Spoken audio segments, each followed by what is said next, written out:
dapat mengganggu negara kesatuan Republik Indonesia.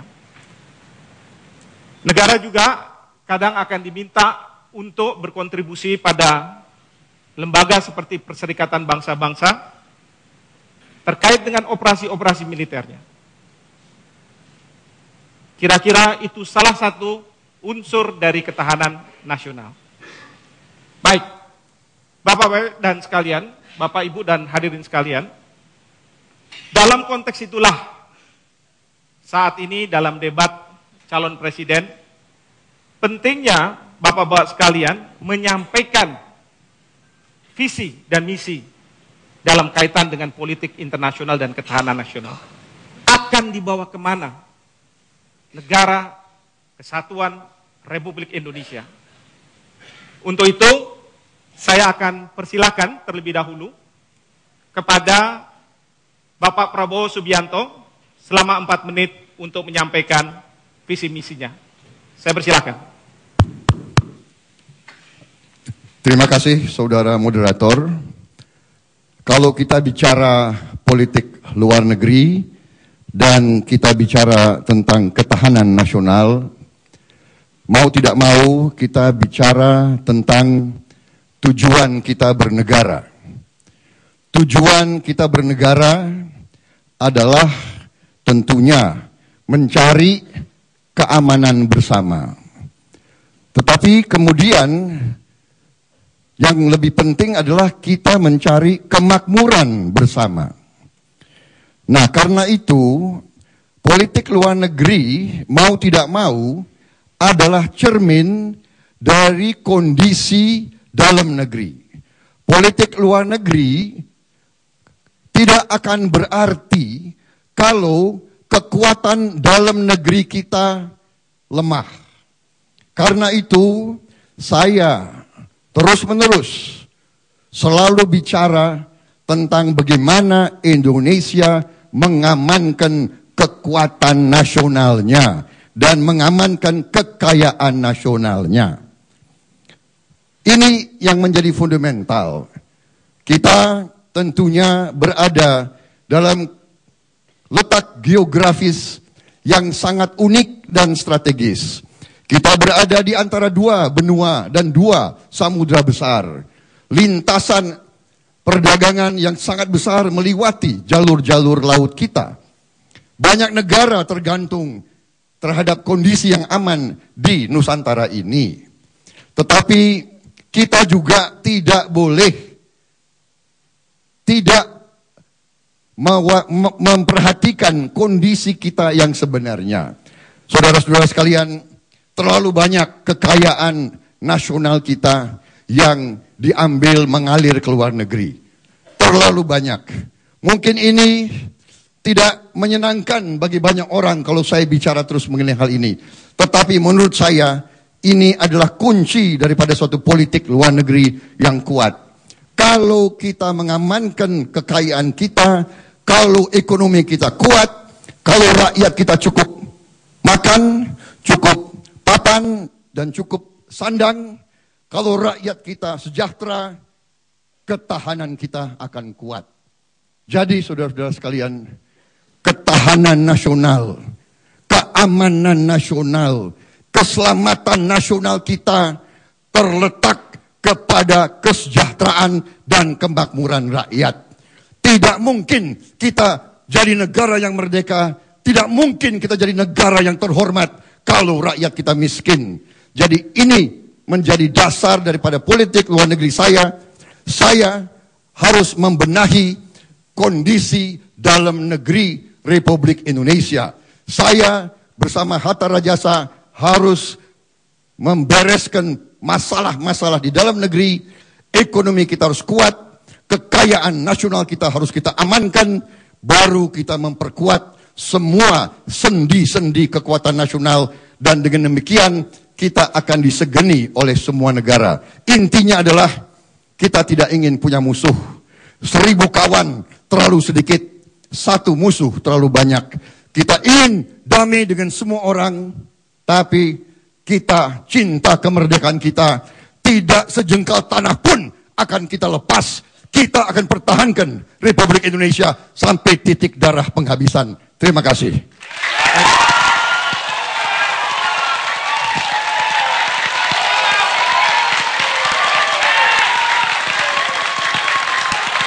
Baik, terima kasih Pak Prabowo.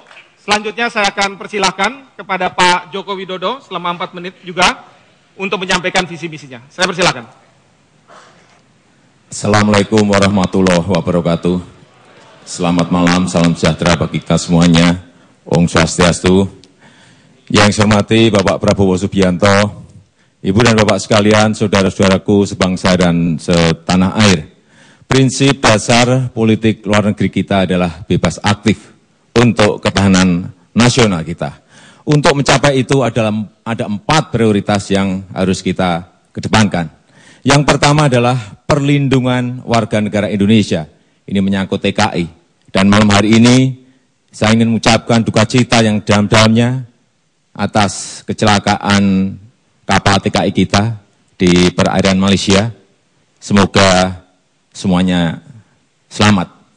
Yang kedua, masalah perlindungan sumber daya alam maritim kita dan perdagangan. Yang ketiga, produktivitas dan daya saing. Dan yang keempat adalah keamanan regional kawasan dan menjaga ketertiban dunia. Di sini saya, Jokowi dan JK punya komitmen mendukung penuh Palestina untuk menjadi negara yang merdeka, menjadi negara yang berdaulat, dan mendukung penuh Palestina untuk masuk sebagai anggota penuh Perserikatan Bangsa-Bangsa. Ibu dan Bapak sekalian yang saya hormati, untuk kepentingan di atas, tadi yang sudah saya sampaikan, ada 3 strategi diplomasi yang akan kita kerjakan, yaitu pertama, antar pemerintah. Yang kedua, antar pelaku bisnis dengan pelaku bisnis. Yang keempat, antar masyarakat dengan masyarakat negara kita dengan negara yang lainnya. Politik luar negeri di atas perlu didukung oleh sebuah ketahanan nasional yang kuat. Dan pejuang-pejuang kita telah mendarmabatikan darah dan nyawanya kepada Republik ini. 2 minggu yang lalu saya ketemu Pak Solikin GP dari Jawa Barat. Beliau bercerita mengenai waktu beliau membawa prajurit dari Jogja menuju ke Bandung, Jawa Barat. Banyak sekali, puluhan yang gugur, dan itulah tekad kami, ingin membangun ketahanan nasional kita yang kuat. Lewat apa? Yang pertama, kesejahteraan prajurit dan keluarganya harus diurus. Yang kedua, lewat modernisasi alat-alat pertahanan, termasuk di dalamnya pertahanan cyber dan pertahanan hibrid. Kemudian yang ketiga, yaitu mengenai modernisasi dan industri pertahanan yang kita punyai harus kita perkuat lagi. Kami Jokowi JK yakin bahwa pergeseran geopolitik dan geoekonomi dari barat menuju ke Asia harus kita hadapi, karena inilah sebenarnya kesempatan kita menjadi sebuah negara besar. Oleh sebab itu ke depan kita harus memenangkan pertarungan ini, pertarungan di samudra, pertarungan di maritim. Ke depan kita ingin Indonesia menjadi sebuah poros maritim dunia. Kita ingin menang di laut. Kita ingin negara ini berwibawa. Kita ingin negara ini dihormati. Terima kasih. Wassalamualaikum warahmatullahi wabarakatuh.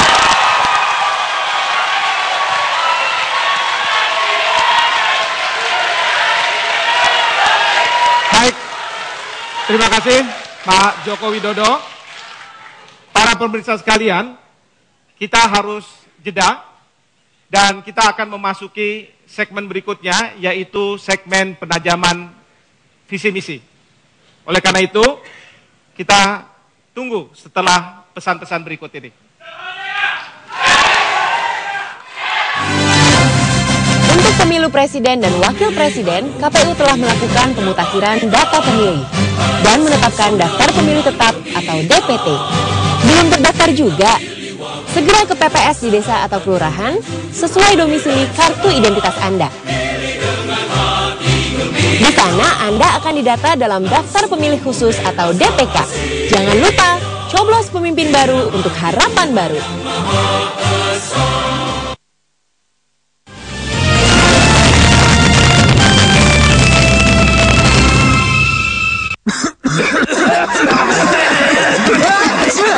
Atasi dengan Siladex ME untuk batuk berdahak, antitusif untuk batuk tidak berdahak, cough and cold untuk batuk pilek. Siladex, aktif tuntaskan batuk. Selalu di hati, selalu ku nanti silaturahmi bersama Geri. Saat ceria, saat bahagia bersama Geri. Geri Special Pack. Aduh, keluarnya kemana ya? Welcome, selamat datang. Come, I am the Milfori. Wah, Holanda Butter Cookies. Sejak masih di Menteng, ini jadi cemilan favorit saya. Welcome. Boy, Garuda. Ya, punya motor baru. Motor baru itu bensinnya irit, tarikannya enteng. Tapi kalau mesinnya panas, bisa bahaya. Di bensinnya dong. Olinya kurangin ya. Ditarik lepaskan. Makanya, sejak baru harus pakai oli yang dingin. Pakai Federal Matic, terbukti mendinginkan mesin sampai bagian terkecil. Motor Matic barumu, baru terus. Federal Matic, spesialis dingin. Atasi dengan Siladex ME untuk batuk berdahak, antitusif untuk batuk tidak berdahak, cough and cold untuk batuk pilek. Siladex, aktif tuntaskan batuk. Aku punya Malkis coklat, cuma satu. Malkis coklat bisa buat aku kamu. Malkis coklat isi banyak. Bagi dong. Jadi saya Malkis isi banyak. Kalau makan Coklatos Grande, jutek lo, jengges lo, galau lo, hilang deh. Percaya deh, Coklatos Grande lebih gede. Mas Bulog. By Garuda Food.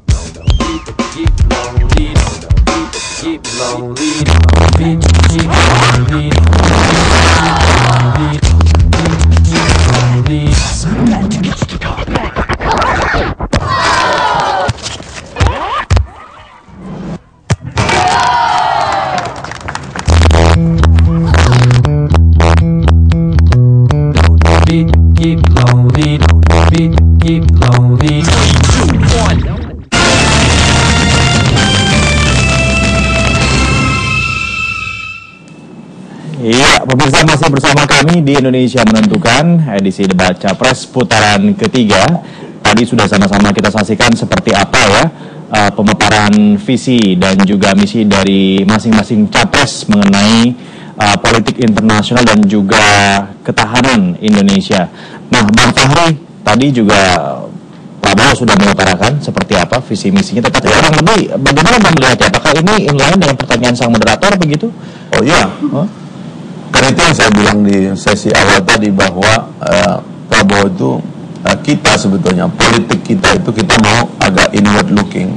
Maksudnya looking itu seperti apa? Inward looking itu artinya udah ngurus diri sendiri aja lah dulu. Sebab kekuatan kita di dunia internasional itu terletak pada kekuatan dalam negeri gitu loh. Karena itu konsentrasi kita adalah membangun kekuatan dalam negeri.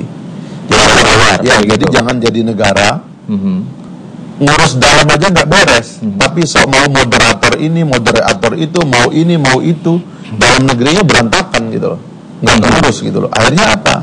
Kacau negaranya itu. Banyak negara-negara yang kayak begitu. Salah satunya negara ya seperti Mesir misalnya itu kan sibuk betul ngurusin orang lain, tapi dalam negerinya nggak beres. Jadi pendekatan itu akan dibawa oleh itu yang disebut dengan pendekatan inward looking. Sadarlah kita bahwa kekuatan kita di mata siapapun itu adalah kekuatan rakyat kita. Kalau rakyat kita sejahtera, kalau rakyat kita kuat, kalau rakyat kita cukup makan, kata dia tadi, cukup sekolah, punya rumah, punya pakaian, punya tempat tinggal, punya makanan, maka siapa yang bisa melawan kita? Karena pada dasarnya dengan modal-modal dasar itu kita tidak saja akan membangun sumber daya yang memiliki kapasitas internal ya di dalam negeri, tapi juga sumber daya manusia yang memiliki kapasitas global. Kita juga bisa bicara mengenai bagaimana peran kita di luar. Begitu sekarang saya pikir tidak begitu buruk juga Indonesia. Di ujung tadi beliau mengatakan kita ikut aja bebas aktif ya. Bebas artinya kita tidak boleh punya halangan berhubungan dengan siapapun ya, kecuali yang secara tradisional di dalam konvensi kita bersejarah bangsa Indonesia, kita tidak mau berhubungan dengan bangsa yang menjajah bangsa lain, misalnya kayak begitu. Itu sebabnya sampai hari ini kita tidak mau membuka hubungan diplomatik dengan Israel. Tadi sambar sama Jokowi kan. Kemudian yang kedua itu aktif artinya aktiflah membangun hubungan ya, dalam pengertian dalam rangka kita memperkuat proses di dalam negeri kita. Makanya tadi mengatakan juga 1000 kawan itu kurang, 1 orang musuh itu kebanyakan yang bilang itu. Oke. Baik Bang Fahri, sekarang kita akan kembali ke Holiday Inn ya. Di sana kita akan menyaksikan kembali segmen kedua dari debat Capres putaran ketiga kali ini. Kita akan langsung saja menuju ke sana. Ada 2 pertanyaan, memang waktunya tidak banyak, tetapi pertama adalah tadi dikatakan perlindungan terhadap sumber daya manusia. Sumber daya alam. Pertanyaan saya adalah bagaimana yang akan Bapak jalankan terkait dengan perlindungan terhadap sumber daya alam ini. Hal yang kedua, tadi Bapak juga mengatakan bahwa akan ada modernisasi terhadap alutsista TNI kita. Pertanyaannya adalah bagaimana memodernkan alutsista itu tanpa mengundang kekhawatiran dari negara-negara lain, khususnya negara tetangga kita. Saya persilahkan dalam waktu 2 menit. Terima kasih. Jadi kekayaan laut kita ini sangat besar sekali. Kalau boleh kami sampaikan, dari data yang saya baca, ada 300 triliun karena illegal fishing itu menjadi hilang. Oleh sebab itu, ke depan kita harus mempunyai sebuah drone, sebuah pesawat tanpa awak yang kita pasang di 3 kawasan. Dan dengan drone ini kita bisa melihat di mana ada kekayaan maritim kita yang diambil oleh kapal-kapal yang masuk ke wilayah perairan kita. Drone ini ada 3 kegunaan. Yang pertama untuk pertahanan kita, yang kedua bisa untuk mengejar kalau ada illegal fishing, kemudian yang ketiga juga bisa kita pakai untuk mengejar kalau ada illegal logging. Artinya bahwa drone ini selain kita memperbaiki alutsista kita, juga kita pakai untuk bukan hanya untuk pertahanan, tetapi juga hal-hal yang berkaitan dengan ketahanan ekonomi kita. Tentu saja ini harus diperjelas terlebih dahulu, batas-batas laut kita seperti apa. Oleh sebab itu, ke depan, perbaikan IT, perbaikan dalam rangka nantinya kalau ada perang cyber, perang hibrid, saya kira drone ini sangat diperlukan sekali. Bisa saja untuk pusat komandonya bisa di Sulawesi, bisa di Kalimantan, bisa di Sumatera atau di Jakarta. Tetapi lingkup 3 wilayah itu, di barat, di tengah, dan di timur itu harus dibangun. Karena tanpa ini kita akan sulit mendeteksi adanya pencurian kekayaan laut kita. Kalau ini dilakukan, kita bisa melihat di titik mana, di ordinat mana mereka mencuri dan langsung bisa kita kerahkan. Apakah angkatan laut kita, apakah kalau ini menyangkut masalah pertahanan, bisa saja kita juga serang dengan angkatan udara kita, atau kita drop dengan angkatan darat kita. Saya kira cara-cara inilah yang lebih efisien, dan alat itu juga tidak mahal-mahal amat. Oleh sebab itu, inilah pertahanan ke depan. Pertahanan cyber, dan juga pertahanan hibrid. Terima kasih. Baik, terima kasih. Terima kasih Pak Joko Widodo. Selanjutnya saya akan bertanya kepada Pak Prabowo. Tadi juga Pak Prabowo menyampaikan tentang kekayaan nasional. Saya duga ini juga sumber daya alam. Pertanyaan saya adalah apakah kekayaan nasional ini terkait dengan apa yang disampaikan oleh Pak Joko Widodo atau lebih dari itu? Kalau bisa lebih spesifik. Lalu pertanyaan kedua adalah terkait dengan politik luar negeri merupakan cermin dari kondisi atau kepentingan dalam negeri. Kalau boleh saya tanya di sini, apa yang menjadi kepentingan nasional kita saat ini ketika kita berhadapan dengan negara-negara yang mempunyai hubungan secara bilateral maupun negara-negara besar yang ada di kawasan? Saya persilahkan.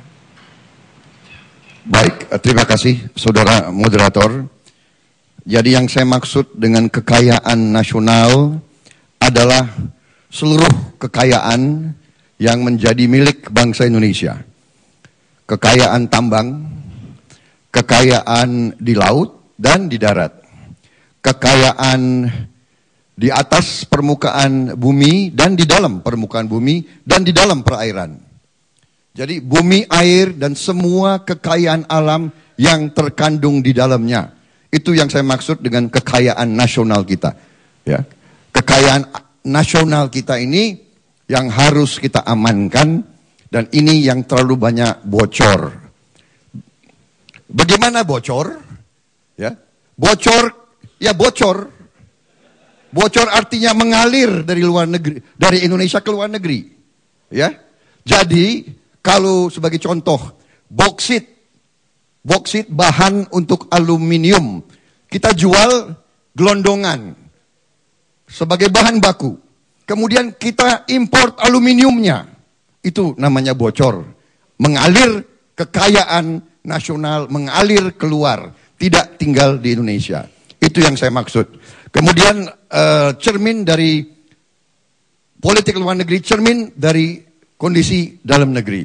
Kalau rakyat kita miskin, kalau banyak huru-hara di Indonesia, kalau banyak ketidakpuasan, kalau kita tidak punya kekuatan, pesawat terbang kita kurang, peluru kita kurang, helikopter kita kurang, polisi kita gajinya kurang, hakim kita gajinya kurang. Kalau demikian, kita tidak punya wibawa ke luar negeri. Kita tidak akan didengar, kita tidak akan dihormati. Bahkan sebaliknya, kita akan dilecehkan. Di ujungnya, kita boleh berdiplomasi dengan kata-kata, tapi ujungnya bangsa-bangsa lain hanya akan lihat kekuatan nasional Indonesia. Kekuatan real Indonesia bagaimana? Kalau ada orang yang mengklaim laut kita, bisa nggak kita pertahankan? Kalau ada orang yang mengklaim pulau-pulau kita, menduduki bahkan, bisa nggak kita menangkal mereka dan mencegah mereka? Itu yang saya maksud Pak. Dengan politik luar negeri, cermin dari kondisi dalam negeri kita. Kalau kita lemah di dalam negeri, kita tidak punya nilai tawar ke bangsa-bangsa lain. Kalau kita kuat ekonomi kita, kalau rakyat kita makmur, kita punya kemampuan, baru kita akan didengar dan dihormati. Mungkin kalau kita lemah, kita akan diganggu terus. Kalau kita kuat, kita bisa bertahan. Terima kasih.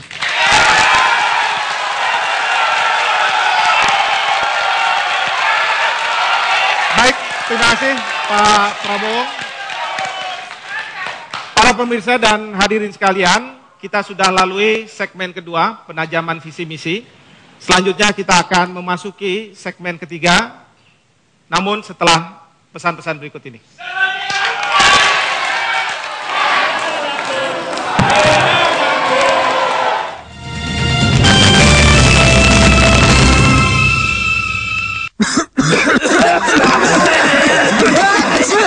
Atas Atasi dengan Siladex ME untuk batuk berdahak, antitusif untuk batuk tidak berdahak, cough and cold untuk batuk pilek. Siladex, aktif tuntaskan batuk. Ya, punya motor baru. Motor baru itu bensinnya irit, tarikannya enteng. Tapi kalau mesinnya panas bisa bahaya. Di bensinnya dong. Olinya kurang ini ya. Ditarik dan dipaskan.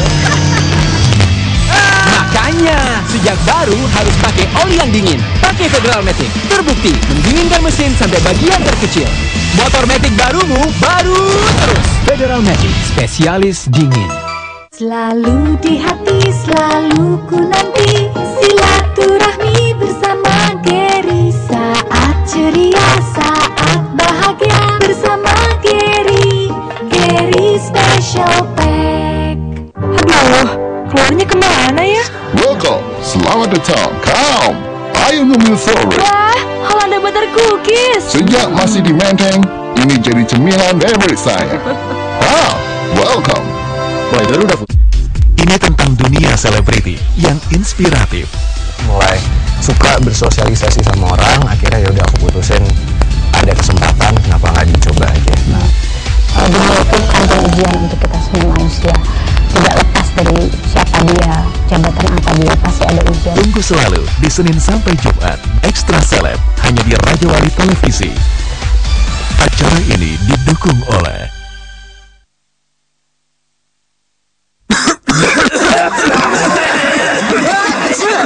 Atasi dengan Siladex ME untuk batuk berdahak, antitusif untuk batuk tidak berdahak, cough and cold untuk batuk pilek. Siladex, aktif tuntaskan batuk. Aku punya Malkis coklat, cuma satu. Malkis coklat bisa buat aku kamu. Malkis coklat isi banyak. Bagi dong. Jadi saya Malkis isi banyak. Kalau makan Coklatos Grande, jutek lo, jengges lo, galau lo, selo, hilang deh. Percaya deh, Coklatos Grande lebih gede. Mas Bulog by Garuda Food.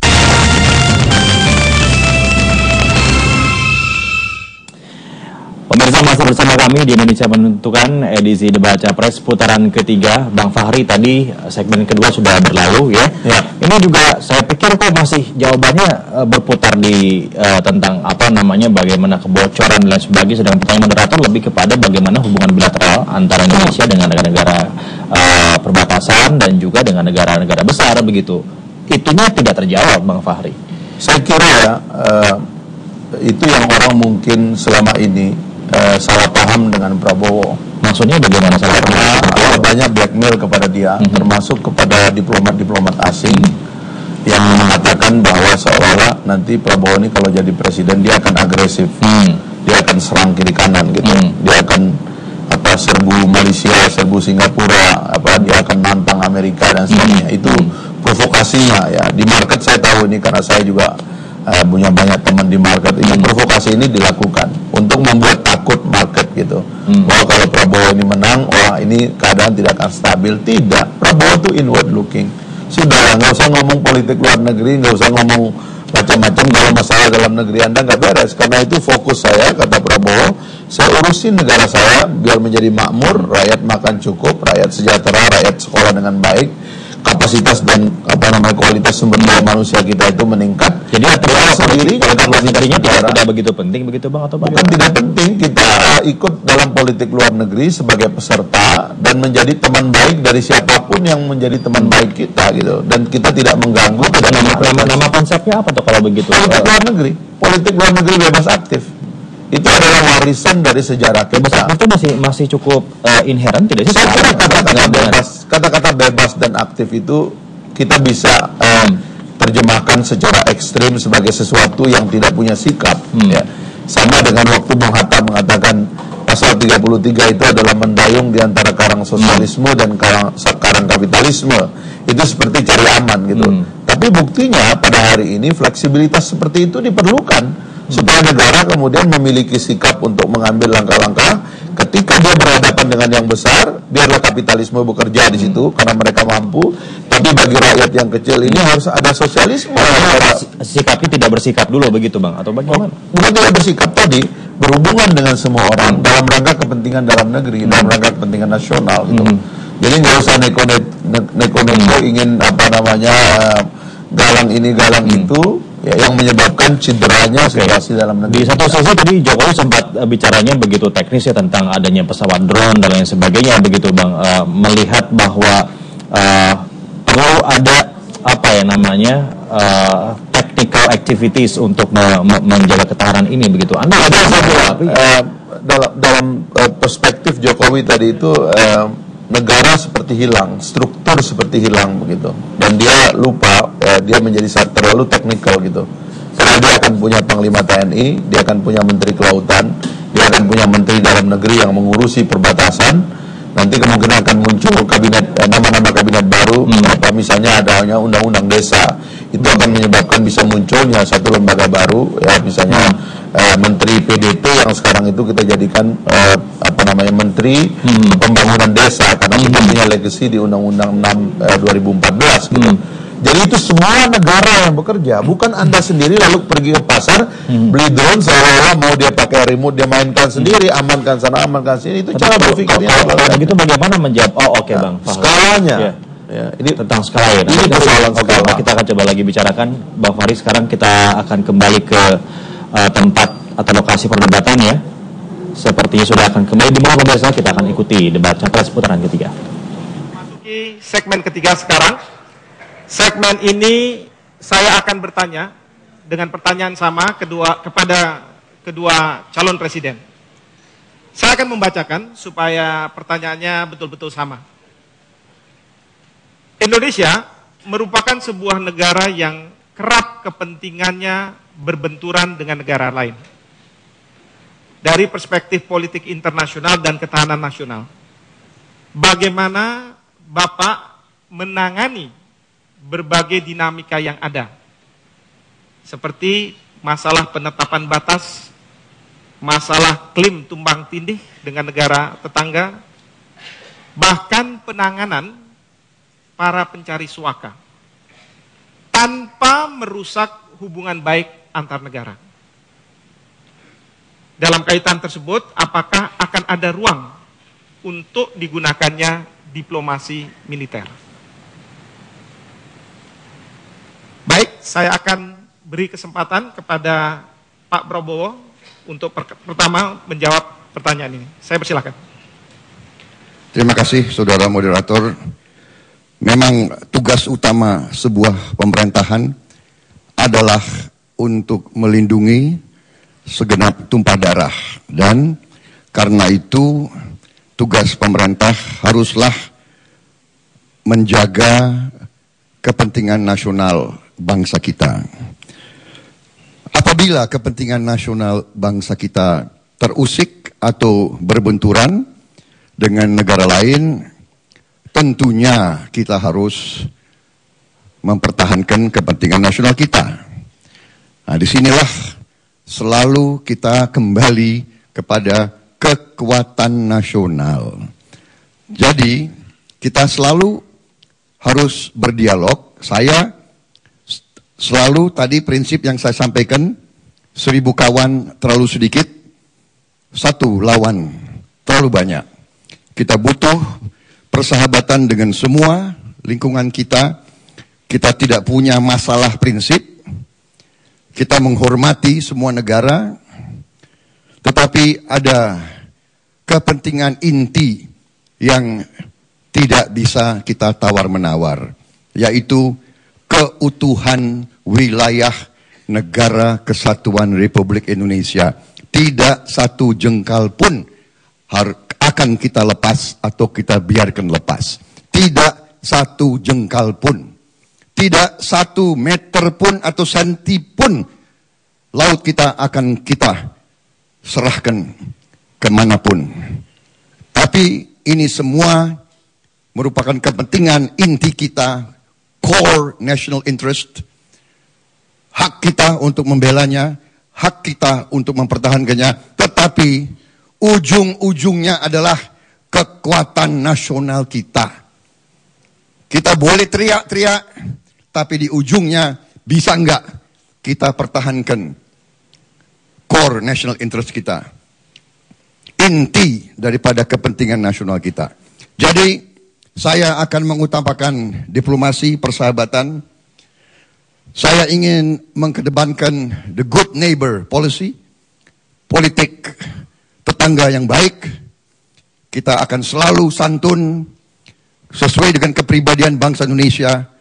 Kita selalu tenggang rasa dengan bangsa lain. Kita akan mengerti dan berusaha mengerti kepentingan bangsa lain. Tapi kita juga akan meyakinkan bangsa lain, tolonglah mengerti kesulitan Indonesia. Tolonglah mengerti kepentingan Indonesia. Dan saya kira dengan saling pengertian, insya Allah kita akan mencapai persahabatan yang baik di antara semua lingkungan kita. Terima kasih.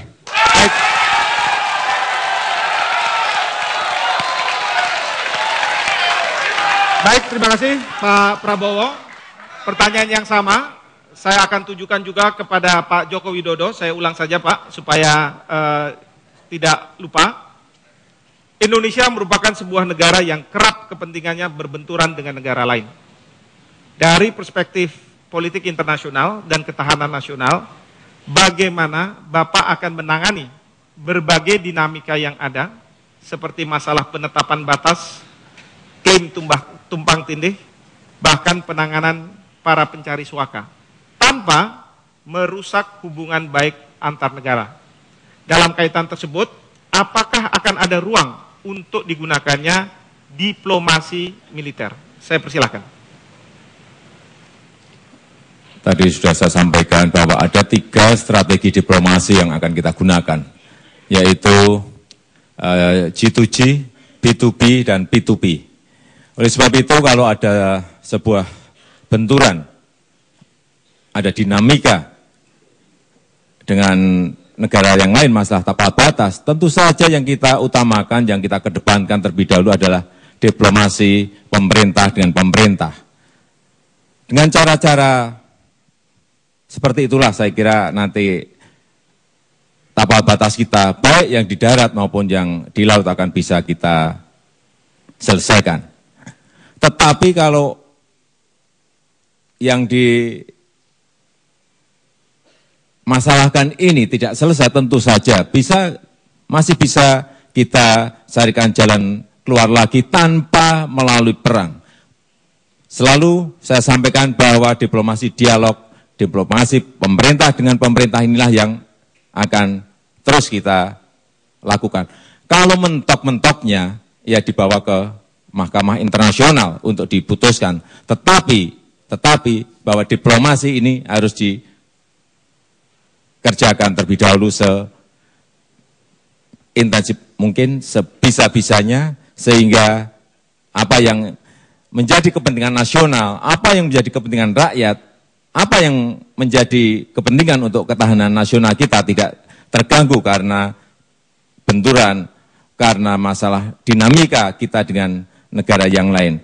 Kami meyakini bahwa apabila kita bisa mengirimkan diplomat-diplomat kita yang baik untuk menyelesaikan masalah-masalah yang ada, setiap problem pasti ada solusinya. Setiap masalah pasti ada jalan keluarnya. Itulah saya kira diplomasi yang ingin kita kedepankan, baik mengenai tapal batas, baik mengenai pencari suaka, semuanya kita lakukan lewat diplomasi dan tanpa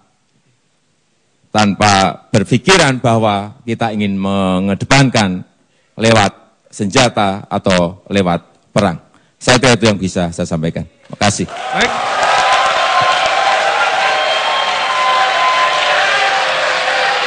Terima kasih Pak Joko Widodo.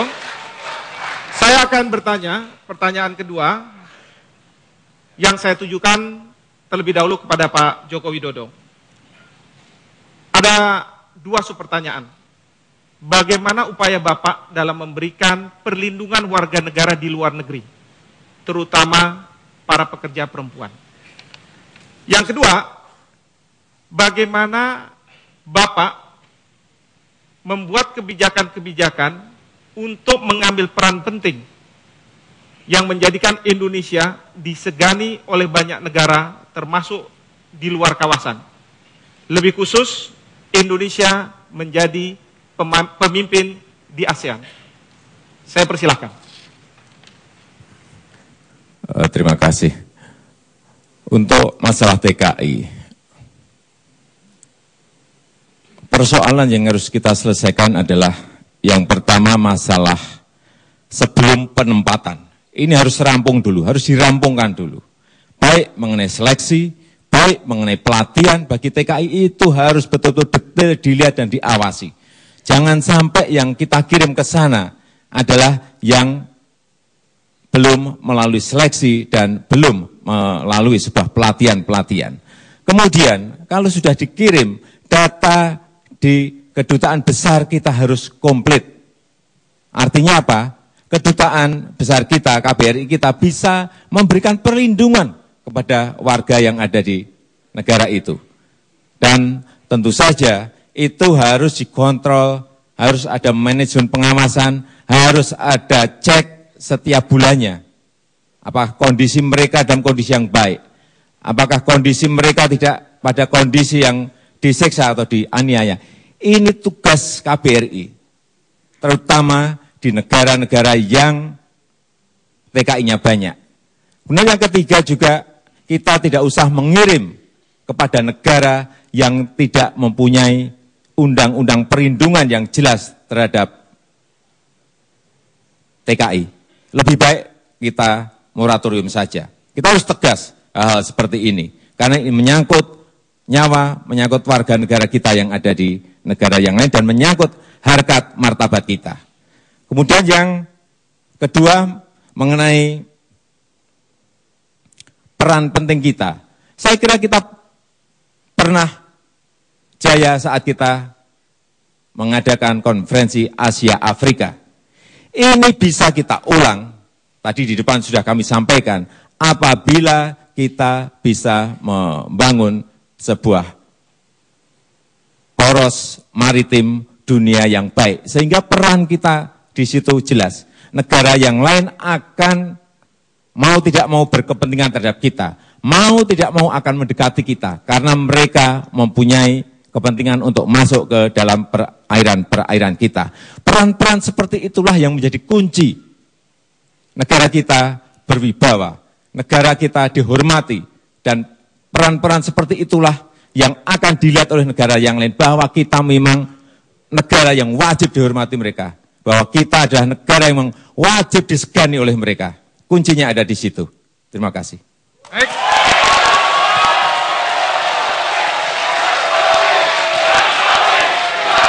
Baik, terima kasih Pak Joko Widodo. Saya akan beralih sekarang kepada Pak Prabowo dengan pertanyaan yang sama. Saya akan ulangi, bagaimana upaya Bapak dalam memberikan perlindungan warga negara di luar negeri, terutama pekerja perempuan? Dan subpertanyaan berikutnya adalah, bagaimana kebijakan Bapak agar peran penting yang menjadikan Indonesia disegani oleh banyak negara, termasuk di luar kawasan, dan Indonesia menjadi pemimpin di ASEAN. Saya persilahkan. Terima kasih saudara moderator. Tenaga kerja kita yang kerja ke luar negeri, mereka berangkat karena terpaksa. Mereka berangkat karena di Indonesia tidak ada lapangan kerja. Mereka bekerja karena mereka harus mencari sesuap nasi untuk menghidupi anak-anak mereka atau orang tua mereka. Mereka datang dari tempat-tempat yang sangat miskin. Saya punya pengalaman langsung karena saya pernah tinggal di luar negeri. Selalu saya lihat mereka di Timur Tengah, di Malaysia, di mana-mana. Dan saya pernah punya pengalaman untuk membantu satu tenaga kerja wanita dari Nusa Tenggara Timur, daerah Atambua. Dia datang dari keluarga 10 anak yang sangat miskin. Dia pergi pada usia dia baru 15 tahun. Dan akhirnya dia teraniaya, tersiksa. Dan akhirnya dia snap psikologis.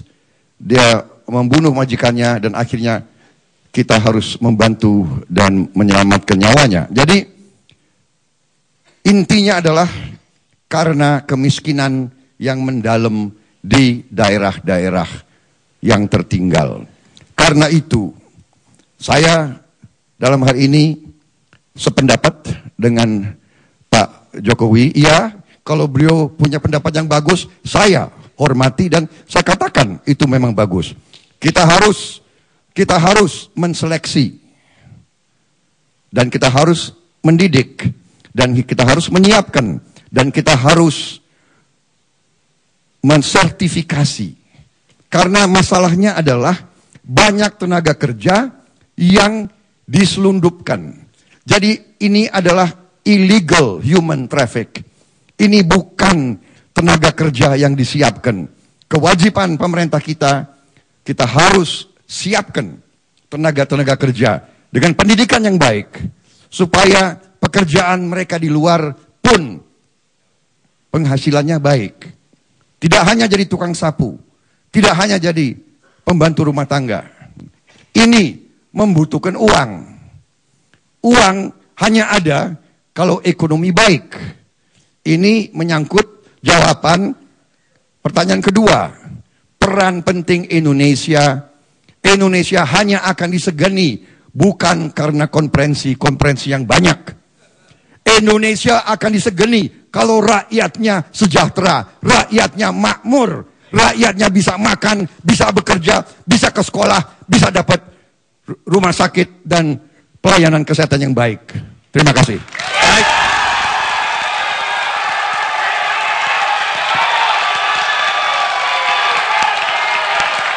Baik, terima kasih Pak Prabowo. Para hadirin sekalian dan para pemirsa, kita sudah melewati segmen ketiga dan sebentar lagi kita akan memasuki segmen keempat. Oleh karena itu, para pemirsa di rumah untuk setia bersama kami setelah pesan-pesan berikut ini.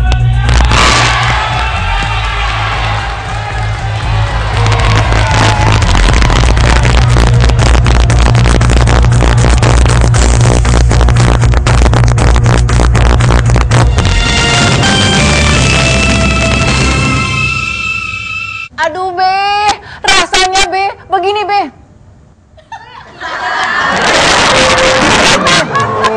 Tambah cantik aja, boleh sunda, boleh sunda.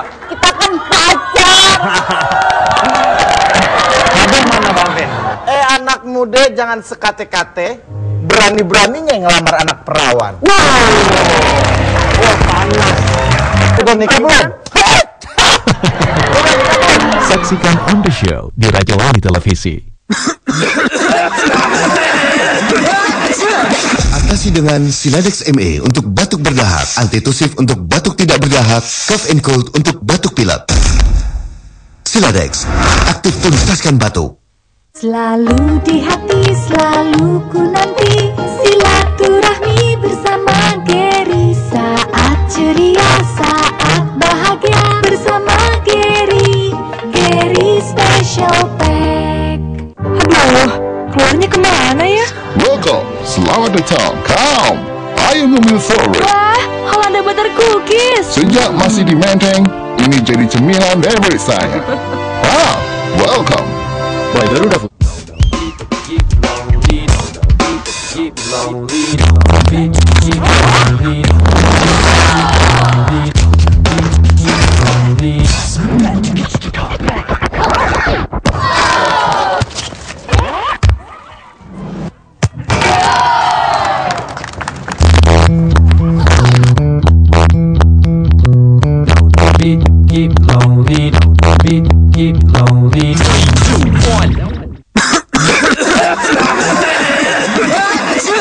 Atasi dengan Siladex ME untuk batuk berdahak, antitusif untuk batuk tidak berdahak, cough and cold untuk batuk pilek.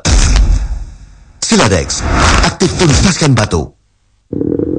Aduh. Aku punya Malkis coklat, cuma satu. Aku. Malkis coklat bisa buat aku kamu.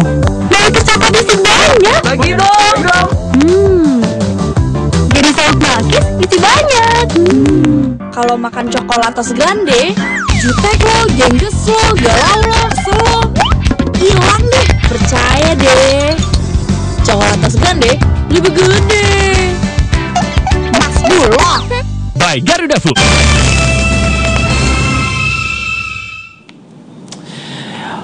Masih bersama kami di Indonesia Menentukan, edisi debat capres putaran ketiga. Sekarang sudah ada Bang Akbar Faisal, ya, dari tim ses pemenangan Jokowi JK. Akhirnya datang juga nih Bang Akbar. Kami memberikan kesempatan dulu kepada Pak Prabowo. Sama dulu. Gimana kan? Nonton kan? Jangan nonton kan? Saya nonton tadi. Oke, sekarang kita bahas yang segmen terakhir ini tentang pertanyaannya di antaranya ya, tentang misalnya apa namanya penetapan batas, kemudian juga apakah ada ruang diplomasi militer di situ begitu. Jawaban Jokowi, bagaimana komentar Anda? Perbedaan sudah berapa? 3 debat oleh KPU dan 1 debat oleh Kadin itu perbedaan Pak Jokowi dengan Pak Prabowo itu satu. Bahwa Pak Jokowi itu mampu membuatnya menjadi detail, terukur, dan kemudian bisa dipahami oleh publik. Pak Prabowo dalam bahasa saya itu begini, Pak Prabowo itu harus diakui, beliau itu mampu meyakinkan kita semuanya bahwa wahai rakyat Indonesia, ini loh rumah kita besar, megah, segala macam. Kami bangga dengan itu. Bang Akbar yakin juga itu. Persoalannya adalah kemudian ketika kita bertanya, oke, rumah yang besar itu bagus, tapi pintunya di mana? Kebingungan semua. Jokowi di situ kemampuannya mampu membuat kita memasuki rumah besar itu tanpa mengurangi kebanggaan kita tentang rumah yang besar itu tadi.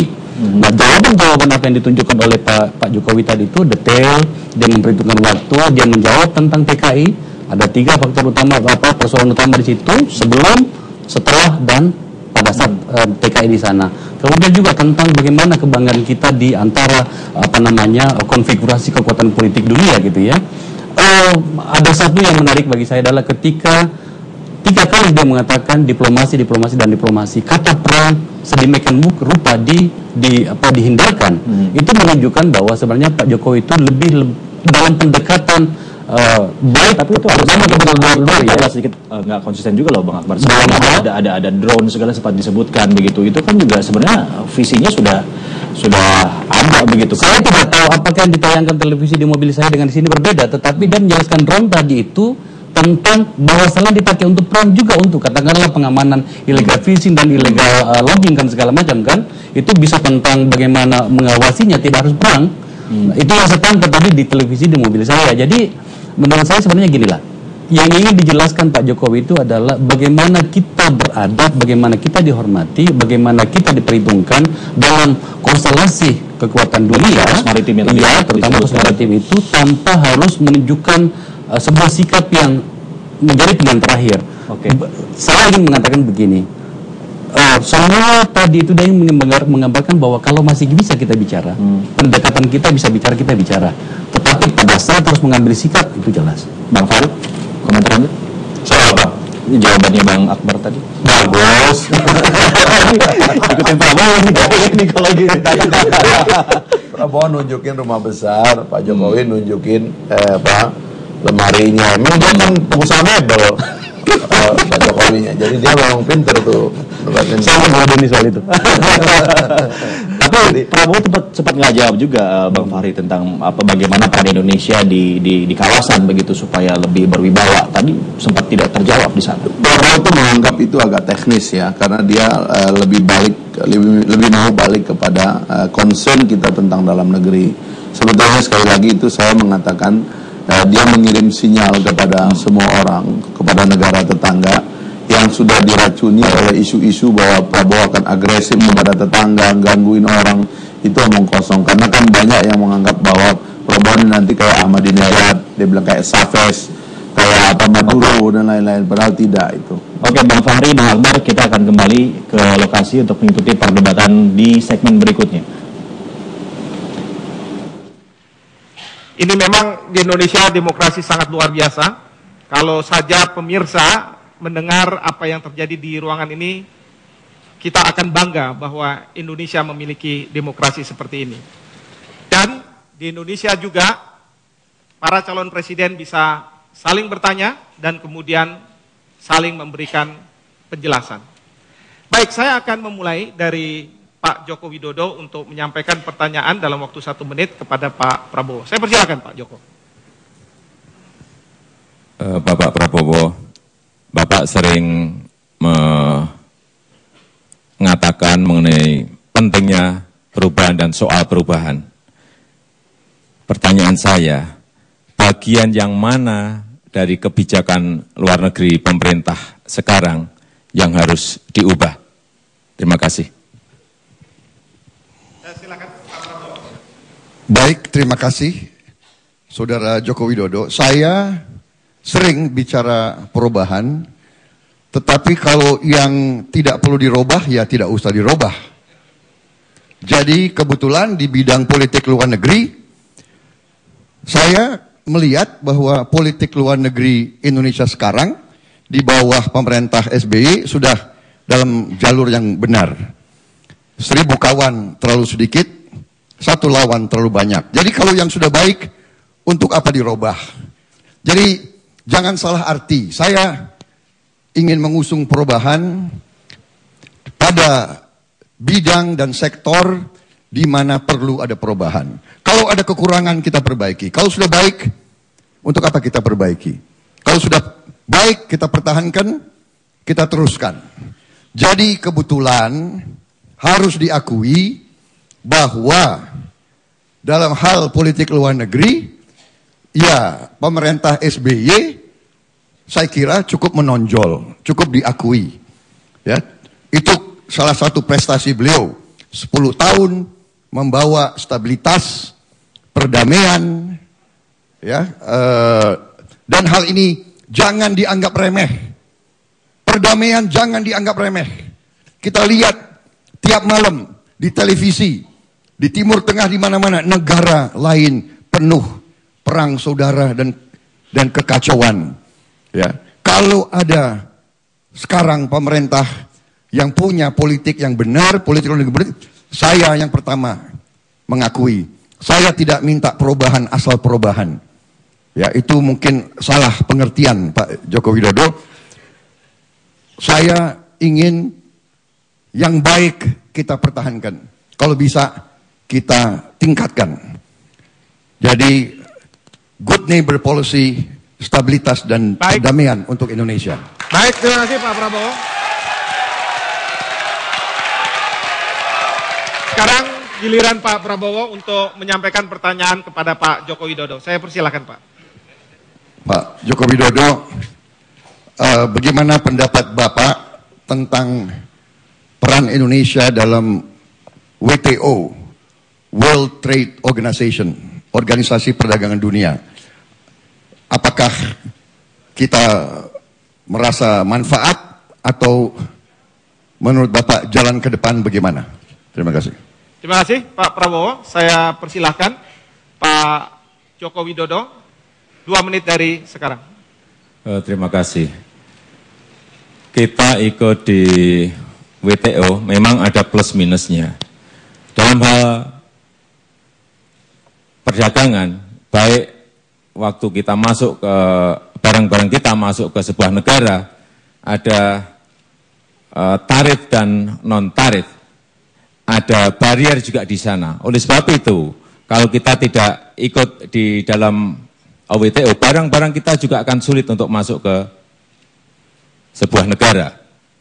Dan menurut saya, kita ikut WTO akan untung asal kita punya produktivitas, kita punya daya saing, dan barang-barang kita kompetitif di pasar dunia. Sehingga kita bisa masuk ke semua negara. Bisa masuk ke semua negara. Oleh sebab itu, pentingnya kita memperkuat produktivitas dan daya saing itu. Dan kalau ada barang yang masuk dari luar ke Indonesia, tentu saja ini juga sangat mengganggu kita. Tetapi sekali lagi, kalau harga-harga kita kompetitif, kalau harga-harga kita bisa bersaing, saya kira tidak ada masalah. Hanya sekarang memang daya saing kita ini rendah. Inilah saya kira yang harus kita kerjakan. Inilah yang menjadi PR kita, agar kita mempunyai harga-harga yang produktif, harga-harga yang punya daya saing, sehingga kita bisa masuk ke pasar mana saja.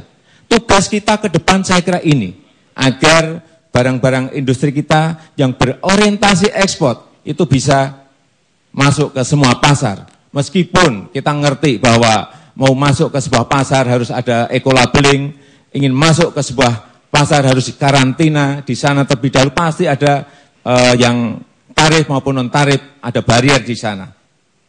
Terima kasih. Baik, terima kasih. Terima kasih Pak Joko Widodo. Selanjutnya saya persilakan Pak Joko Widodo untuk menyampaikan pertanyaan kepada Pak Prabowo Subianto. Saya persilakan. Terima kasih. Bapak Prabowo, ancaman terbesar apa yang sedang dan mungkin dihadapi Indonesia? Dan bagaimana mengatasinya? Terima kasih. Baik, terima kasih Pak Joko Widodo pertanyaannya. Saya akan persilakan Pak Prabowo untuk menyampaikan dalam waktu 2 menit. Saya minta klarifikasi, apakah ancaman dari luar negeri atau ancaman dari dalam negeri, Pak Joko Widodo? Dua-duanya saya kira, Pak. Baik. Enggak, Bapak tanya ancaman terbesar, ya. Baik, kalau begitu saya simpulkan ancaman terbesar dari luar negeri dan ancaman terbesar dari dalam negeri. Baik, saya lihat ancaman terbesar dari dalam negeri adalah bahwa ada negara-negara lain atau negara-negara tertentu yang akan mengklaim wilayah nasional kita di laut maupun berbagai pulau. Jadi ini menurut saya harus kita siap menghadapi.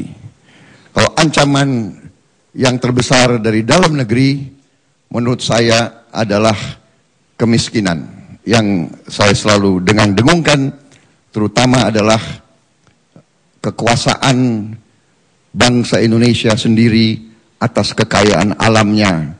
Ini menurut saya ancaman terbesar. Tidak dikuasainya oleh bangsa sendiri kekayaan alam kita.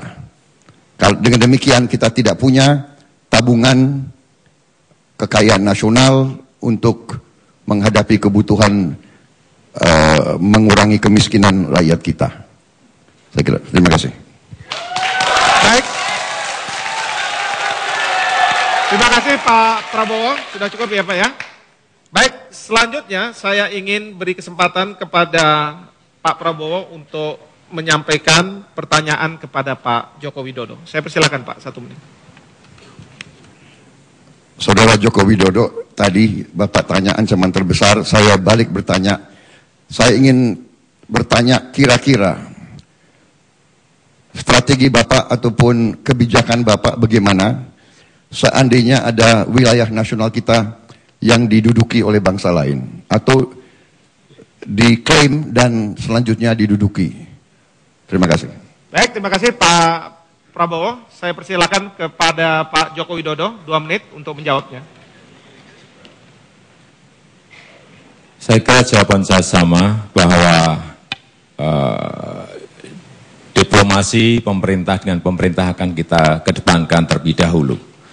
Kemudian juga tentu saja ada tahapan-tahapan menuju ke sana. Kalau memang pendudukan itu, pendudukan jelas bahwa pulau itu adalah milik kita, ini akan berbeda. Karena sudah menyangkut kedaulatan kita. Sudah menyangkut kepentingan nasional kita. Sudah menyangkut kepentingan rakyat kita. Ini beda. Tetapi kalau memang karena masalah batas yang masih belum jelas, batas maritim yang belum jelas, batas patok di darat yang belum jelas, diplomasi pemerintah dengan pemerintahlah yang ingin kita kedepankan. Tetapi kalau sudah menduduki dan itu jelas milik kita, ya apapun ini akan kita lakukan. Apapun akan kita lakukan. Kita harus tegas bahwa hal-hal yang menyangkut kedaulatan dan itu jelas wilayah kita, ya kita akan buat rame, Pak.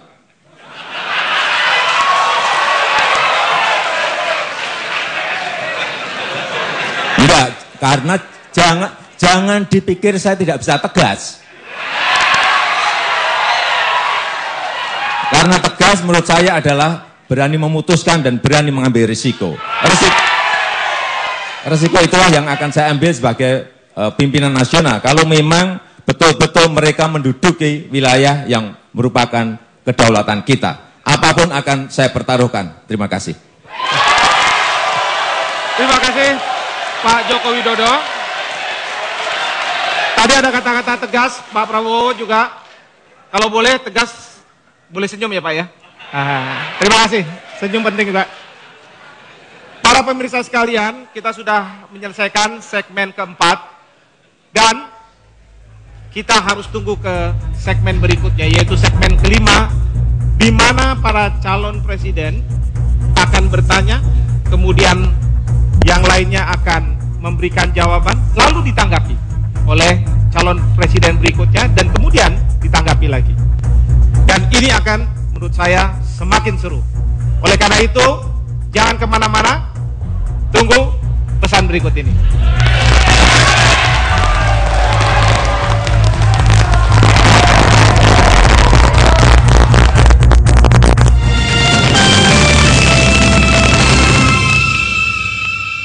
Ada-ada aja walaupun ada Mas Riari. Ada apa aja sih di show?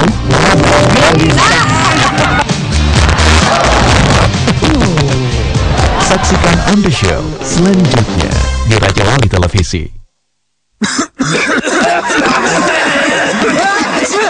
Atasi dengan Siladex ME untuk batuk berdahak, antitusif untuk batuk tidak berdahak, cough and cold untuk batuk pilek.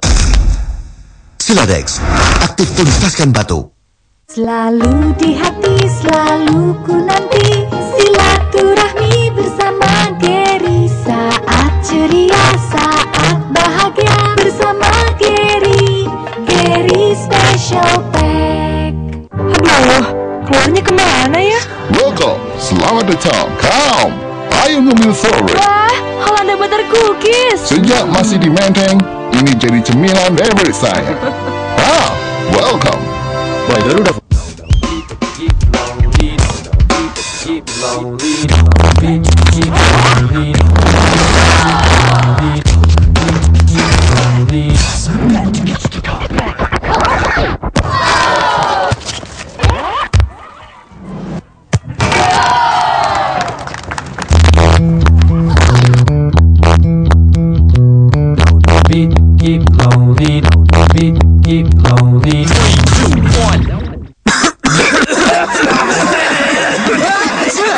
Atasi dengan Siladex ME untuk batuk berdahak, antitusif untuk batuk tidak berdahak, cough and cold untuk batuk pilek.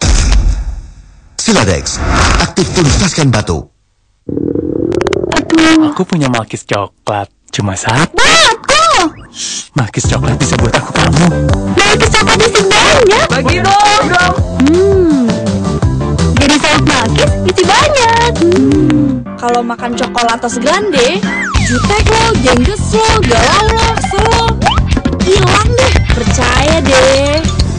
Coklatos Grande lebih gede. Mas Bulog. By Garuda Food. Ada-ada aja walaupun ada Mas Riari. Ada apa aja sih di On The Show?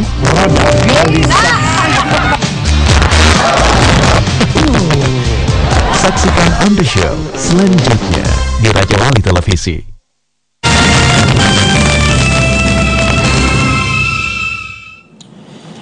Ya pemirsa, masih bersama kami di Indonesia Menentukan edisi Capres Berdebat putaran ketiga. Jadi bapak-bapak, kita bikin rame saja bagaimana? Itu maksudnya apa sih bikin rame itu Bang Akbar? Bang Akbar mungkin bisa jelas. Saya lagi search di kamus. Ini bahasa Inggrisnya bikin rame. Kan nanti Jokowi pidato kan internasional kan. Gimana? Belum ketemu. Jokowi menjelaskan tentang alam berpikirnya yang mencoba untuk menghindarkan kosakata yang ekstrim. Maksudnya apa, perang begitu? Tadi saya rasa dia ingin, itu maksudnya sebenarnya. Kenapa tidak hanya bilang saja begitu? Itulah alam berpikirnya Jokowi yang lebih mementingkan dialog. Nah, tetapi kan kemudian ada narasi yang ditambahkan di belakangnya, mengatakan jangan pikir saya nggak bisa tegas. Ini tentang keberanian mengambil sikap dan tindakan. Itulah, menurut saya inilah humanisme dari seorang Jokowi itu tampil sempurna di sini. Tapi ini juga Prabowo juga kayak kasih umpan lambung begitu sama Pak Jokowi begitu enak banget dari awal ya, memang. Dari awal dia punya prinsip pertanyaan yang baik buat Jokowi itu lebih baik daripada menyerang gitu. Dia sepertinya dari awal memang konsisten tidak punya keinginan gitu ya menyerang Jokowi. Nah seperti apa kan misalnya dia memuji Jokowi dan sebagainya itu memang dari awal itu keluar dari apa yang dipikirkan orang lain termasuk tim. Itu tim itu mengusulkan adanya serangan, adanya ini, tapi dia nggak mau. Bagaimana penampilan Jokowi di segmen terakhir tadi? Ya, itu tadi karena pertanyaannya itu tentang terutama yang sebelumnya itu pertanyaannya itu tentang perdagangan internasional atau tentang WTO, itu jadi Jokowi lebih paham kan, dia pedagang kan ya. Kemudian tentang penguasaan wilayah, saya kira dia sudah jawab juga sebelumnya. Tapi menjadi menarik karena dia pakai istilah politik luar negeri baru ini yang kita belum pernah dengar ini, bikin rame ini. Lagi cari di kamus ini artinya apa, bikin rame ini. Mudah-mudahan ada yang bisa bantu kita nanti. Saya pada substansi ya. Saya udah jelaskan soal rame itu tadi. Ini diction ya, pemilihan kata. Ya bisa saya mengatakan perang, tetapi kan itu apa ya? Memori kita itu sudah langsung dari sendiri gitu ya. Hal yang selalu dihindarkan oleh Pak Jokowi. Tapi gini loh, dari debat sampai pada ini berapa nih, sesi keberapa nih? Sesi keempat ya? Iya, betul. Sesi keempat ini sebenarnya ada hal yang harus kita tangkap di situ. Yaitu? Menurut saya ini adalah sebuah penamaan baru, sebuah konsep baru tentang pertahanan poros maritim dunia. Kembali menegasikan kembali itu soal bagaimana Indonesia berada pada dua alur samudra besar dan segala macam. Itu luar biasa sebenarnya. Apa artinya adalah kita kan sangat bangga menyebut diri kita sebagai negara maritim, meskipun dalam kebijakan kita itu sama sekali menghindari maritim itu tadi. Nah, dengan ini kemudian menurut saya Pak Jokowi ini mengatakan enggak, kita kembali bahasa. Melihatnya bagaimana jawaban atau juga pertanyaan dari Pak Prabowo begitu sejauh ini? Iya, kami tahu itu, kami tahu ada mencoba untuk menghindari attacking gitu ya. Kami paham. Jadi itu. Anda menyadari itu juga? Sangat betul, kami sangat menyadari itu. Dan persoalannya adalah kemudian jangan hanya pada wilayah ruang debat ini, gitu ya. Ini akan panjang ceritanya.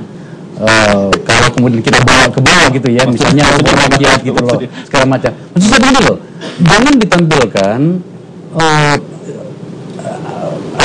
menghindari attacking itu cuma pada ruang publik ini, juga sampai pada seluruh elemen-elemen yang bekerja untuk kampanye ini. Sejujurnya kami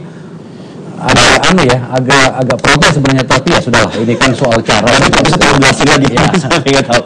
Bang Akbar dan juga Bang Fahri, kita akan sama-sama ikuti kembali ya perdebatan para capres kita di segmen selanjutnya. Ya. Dan pemirsa, kita akan kembali ikuti debat capres putaran ketiga. Dengan Bapak Prabowo Subianto untuk bertanya kepada Bapak Joko Widodo. Saya persilahkan, Pak. Terima kasih, Saudara Moderator. Saudara Joko Widodo, Bapak sering bicara tentang drone, tentang teknologi tinggi dan sebagainya. Salah satu tentunya kalau kita bicara drone dan sebagainya, masalah satelit menjadi sangat strategik di dalam ketahanan nasional kita. Masalahnya adalah waktu pemerintahan dipimpin oleh Ibu Megawati Soekarno Putri, Indonesia menjual perusahaan yang sangat strategik, yaitu Indosat. Pada saat Indosat memiliki dua posisi geostasioner di atas wilayah udara kita. Saya bertanya, apabila Bapak jadi presiden, apa langkah Bapak? Apakah akan membeli kembali atau bagaimana Indosat itu? Baik. Terima kasih. Baik, terima kasih Pak Prabowo. Saya persilahkan kepada Bapak Joko Widodo untuk menjawab pertanyaan tersebut. Iya, masalah drone ini adalah kita ingin melompati sebuah alutsista yang konvensional menuju ke alat pertahanan yang berteknologi tinggi. Ini penting sekali karena wilayah kita ada 17.000 pulau yang harus kita awasi dan laut kita yang begitu luasnya. Oleh sebab itu drone di 3 wilayah ini penting sekali, meskipun kita kalau punya drone pun masih satelitnya masih ikut menyewa ke negara yang lain, tetapi ke depan kalau kita tidak memulai sekarang, kapan lagi kita harus mulai? Drone-nya bisa kita beli sekarang dan alih teknologinya bisa kita lakukan. Satelitnya pun juga bisa kita sekarang nebeng dulu, tetapi harus punya target bahwa kita harus punya satelit sendiri pada suatu saat, ada targetnya. Dan yang kedua mengenai Indosat. Ini perlu kami sampaikan, bahwa saat itu tahun 98, itu krisis berat. Dan pada saat Ibu Megawati menjadi presiden saat itu, kondisi ekonomi masih belum baik. Kita jangan berbicara sekarang pada posisi normal, tetapi bicaralah pada saat krisis dan imbas dari krisis. Keuangan APBN kita masih berat. Oleh sebab itu, waktu Indosat kita jual, seharusnya kita juga harus melihat ada klausul apa di situ. Klausulnya jelas bahwa bisa kita ambil kembali. Hanya sampai sekarang belum kita ambil. Oleh sebab itu, ke depan saya kira kuncinya hanya satu, yaitu kita buyback kembali. Kita ambil kembali saham itu dan menjadi milik kita lagi. Oleh sebab itu, ke depan ekonomi kita harus di atas 7%. Terima kasih. Baik, terima kasih Pak Joko Widodo. Saya persilakan Pak Prabowo untuk menanggapi. Jadi saya sudah dapat suatu penjelasan. Jadi Bapak berniat akan membeli kembali Indosat apabila Bapak jadi presiden. Begitu. Jadi berarti memang itu Bapak akui sebagai sarana strategis yang harus dikuasai oleh bangsa Indonesia dan yang memang seharusnya tidak dijual ke bangsa lain. Begitu. Terima kasih. Baik, cukup Pak Prabowo. Kalau sudah cukup, saya persilakan Pak Joko Widodo untuk menanggapi. Pak Prabowo, tadi sudah jelas sekali saya sampaikan bahwa saat itu adalah saat kondisi krisis dan masih terimbas krisis.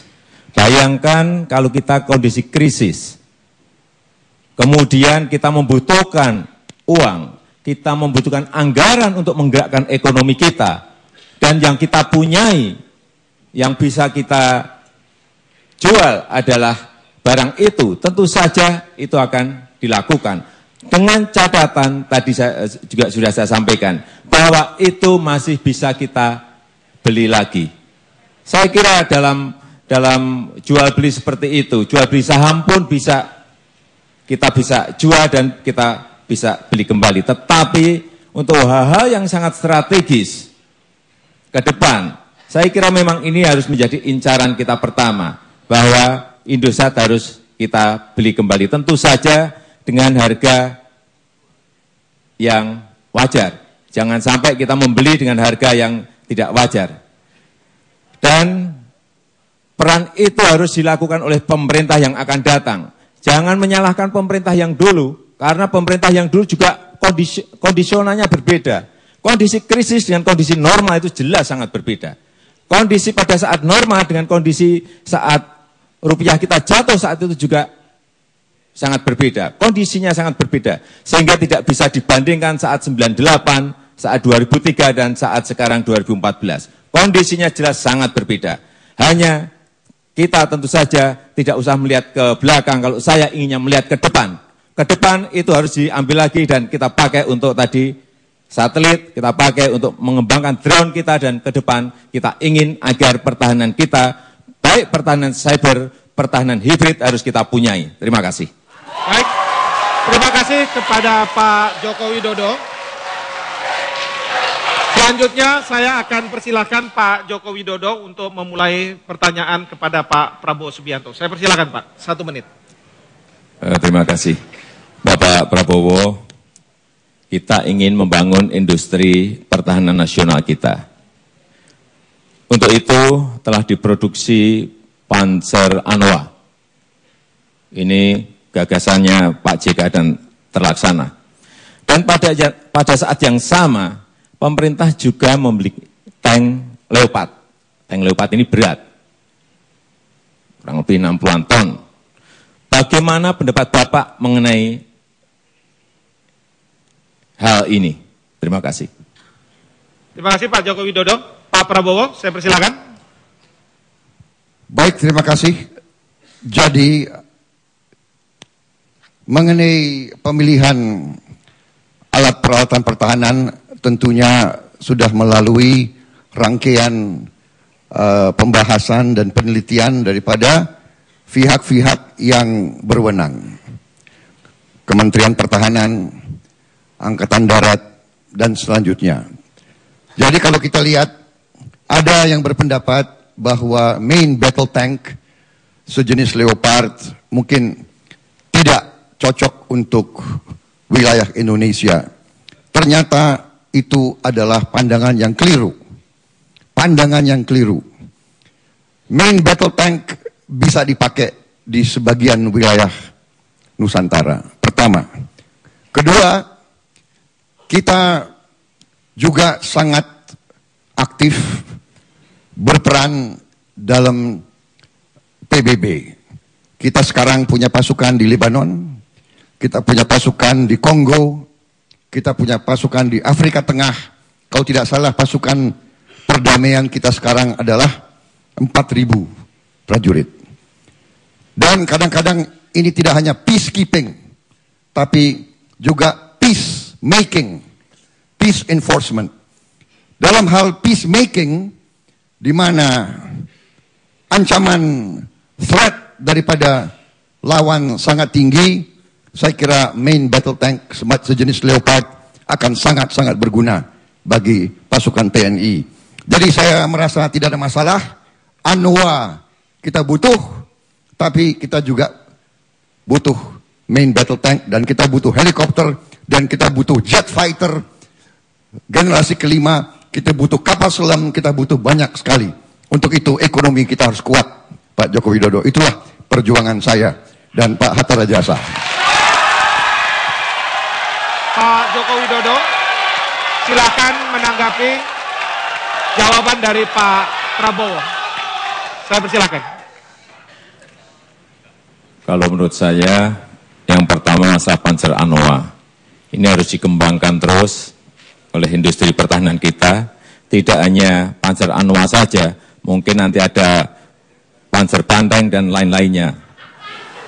Sehingga kita betul-betul mempunyai kekuatan pertahanan yang kita produksi sendiri. Yang pertama, kita ingin itu. Dan yang kedua masalah tank Leopard. Menurut saya, tank ini terlalu berat, Pak Prabowo. Beratnya kurang lebih 62 ton. Lewat jalan kita aja, saya kira jalan kita akan rusak semuanya. Apalagi lewat jembatan kita. Jembatan kita jelas tidak kuat menahan tank seberat 62 ton. Oleh sebab itu, kembali lagi, setiap kita ingin membeli sebuah alutista, mestinya harus dihitung apakah medan kita cocok dengan barang itu. Apakah wilayah kita cocok dengan itu? Apakah cuaca di sini cocok dengan barang itu?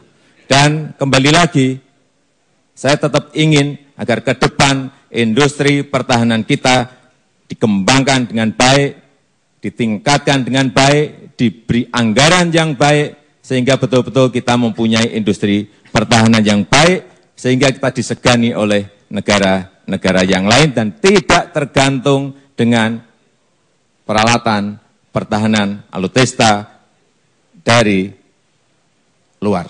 Terima kasih. Baik, terima kasih Pak Joko Widodo. Saya persilakan Pak Prabowo untuk menanggapi apa yang disampaikan oleh Pak Joko Widodo. Silakan Pak Prabowo. Saudara Joko Widodo, saya kira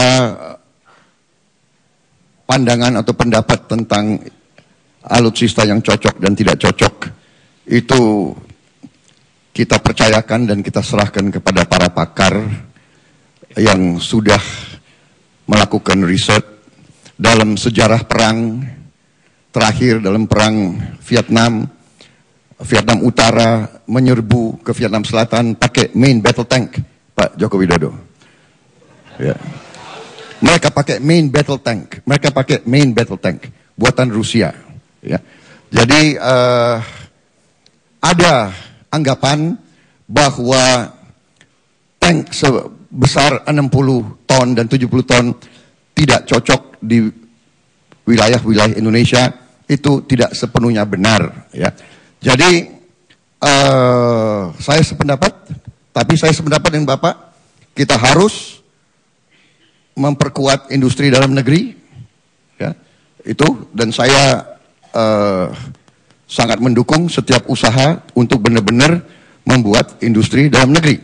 Ya, jadi itu jangan kita ragukan. Tetapi tank Leopard ini sudah merupakan keputusan Angkatan Darat, keputusan TNI, ya pasti harus kita gunakan dan manfaatkan sebagai bagian daripada arsenal kita.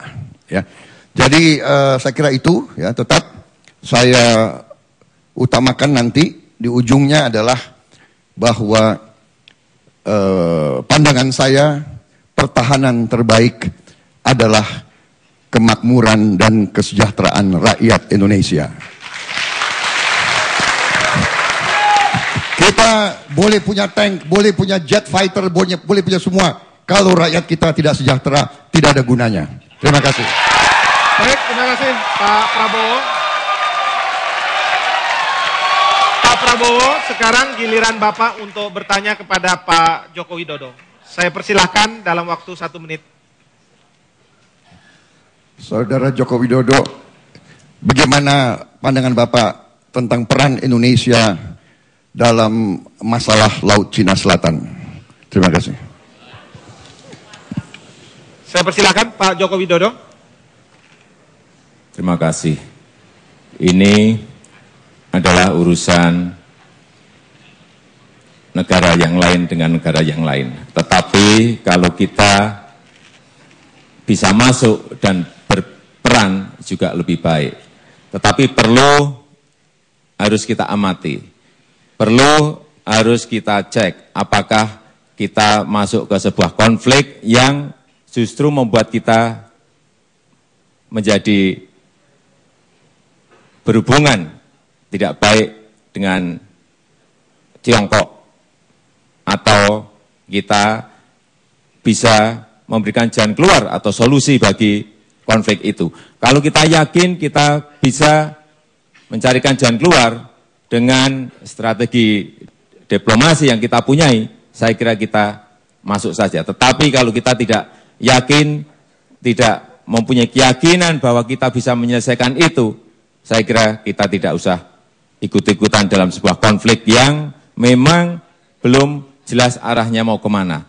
Yang jelas kepentingan nasional tetap nomor 1, tetapi kita juga ingin berperan di dalam setiap masalah-masalah yang ada di kawasan kita, di kawasan regional kita, dengan catatan-catatan bahwa konflik-konflik yang ada itu kita bisa berperan dan bisa kita ikut mencarikan solusi, bisa kita ikut menyelesaikan masalah-masalah yang ada. Saya kira itu. Baik.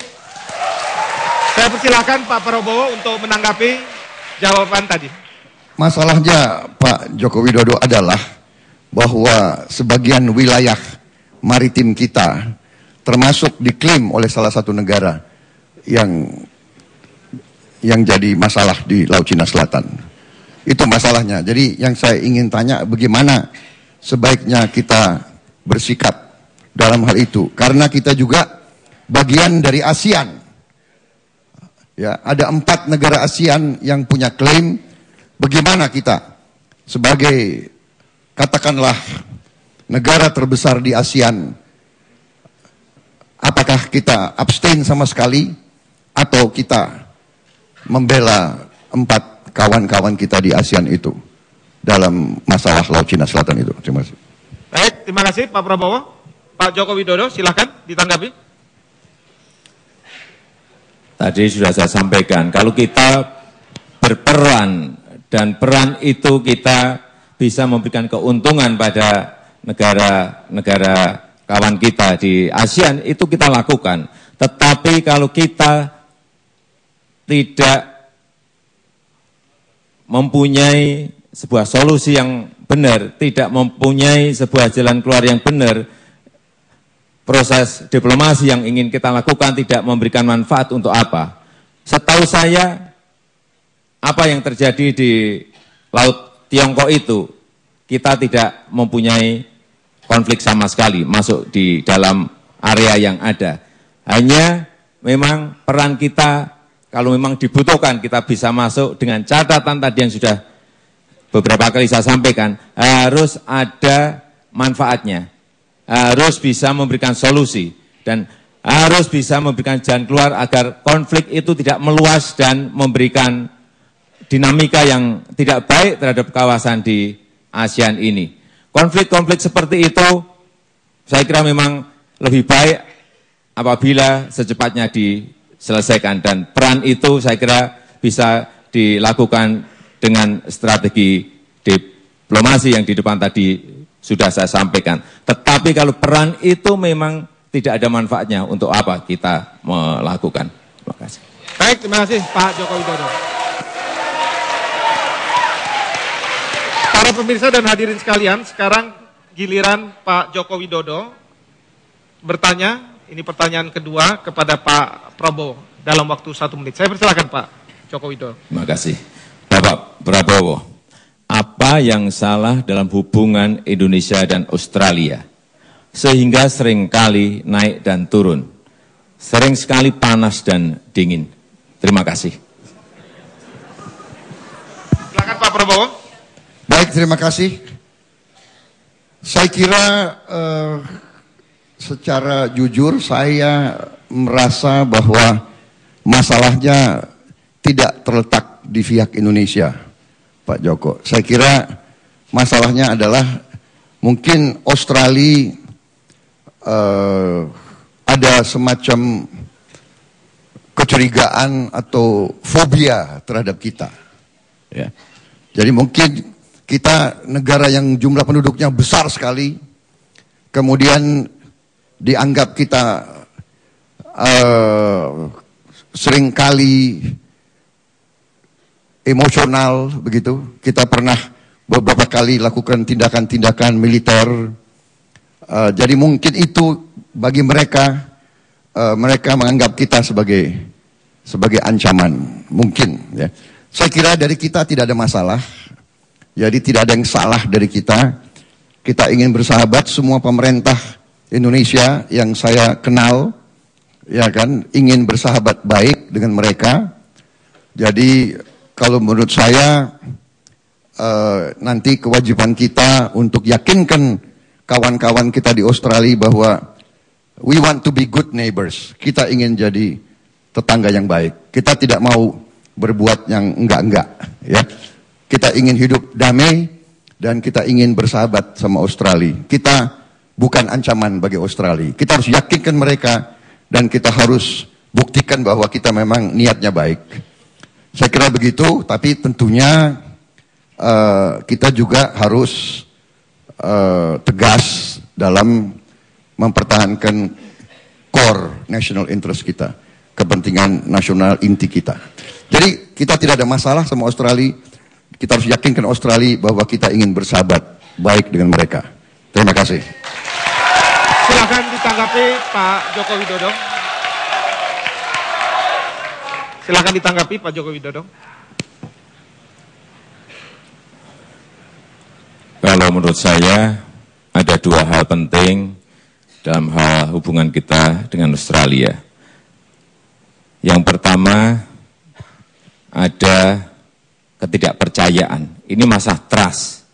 Sehingga terjadi dalam beberapa bulan yang lalu masalah penyadapan. Ini hanya masalah ketidakpercayaan, masalah trust antar negara. Oleh sebab itu ke depan menurut saya diplomasi pemerintah dengan pemerintah, antar pelaku bisnis dengan pelaku bisnis, antar masyarakat dengan masyarakat itu terus dilakukan dan terus digalakkan. Inilah yang akan mengurangi ketegangan itu dan inilah yang akan mengurangi konflik-konflik yang ada, gesekan-gesekan yang ada antara Indonesia dan Australia. Dan diplomasi budaya merupakan diplomasi budaya, diplomasi pendidikan, tukar-menukar budaya, tukar-menukar pendidikan. Saya kira juga merupakan sebuah diplomasi yang terus kita harus galakkan. Kemudian yang kedua masalah kewibawaan. Menurut saya kita ini dianggap sebagai negara yang lebih lemah. Oleh sebab itu ke depan masalah kehormatan negara, masalah kewibawaan negara ini harus menjadi catatan khusus bagi Presiden. Jangan sampai kita ini dilecehkan, jangan sampai kita ini diremehkan gara-gara kita dianggap lemah dan tidak berwibawa. Itu menurut saya. Baik, terima kasih. Selanjutnya saya akan persilakan Pak Prabowo untuk menanggapi apa yang disampaikan oleh Pak Joko Widodo. Saya kira tanggapan Pak Joko Widodo sebetulnya sejalan dengan jawaban saya. Ya, Bapak bilang trust, saya bilang mereka curiga sama kita harus yakinkan mereka bahwa kita bukan ancaman sama mereka. Kita ingin jadi good neighbor, kita ingin jadi tetangga yang baik. Jadi sebetulnya dalam hal ini kita sama, Pak.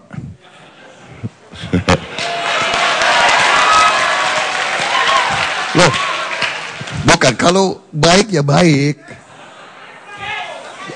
Ini Pak, penonton lebih galak dari kita, Pak ya. Penonton galak-galak gimana? Kayak nonton bola aja. Jadi dalam hal itu benar, kita harus build up trust, kita ingin damai, kita tidak mau macam-macam. Tetapi bahwa kita dianggap lemah, kita harus cek ke diri kita.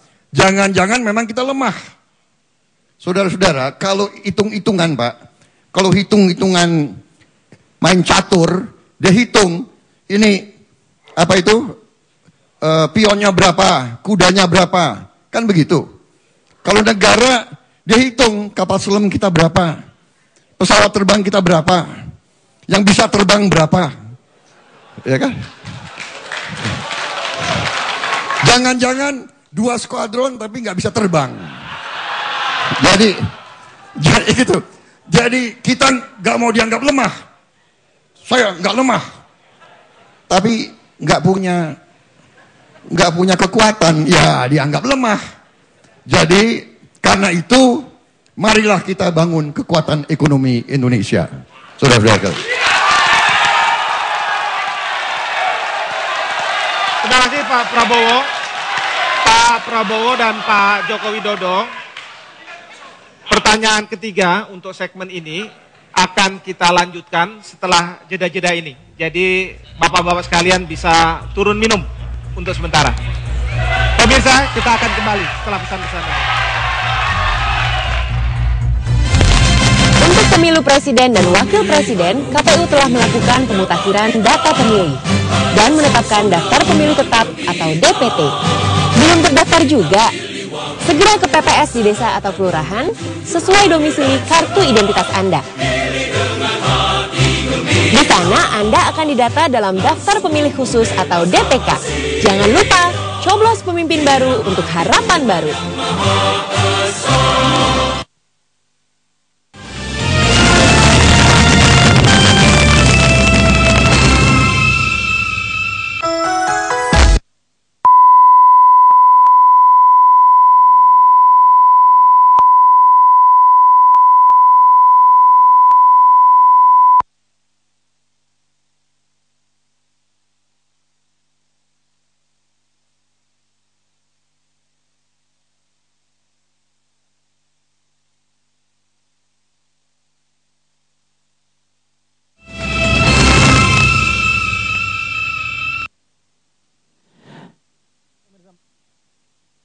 Menentukan edisi debat Capres di putaran ketiga ya. Tadi sudah sama-sama kita saksikan bagaimana perdebatan antara kedua Capres.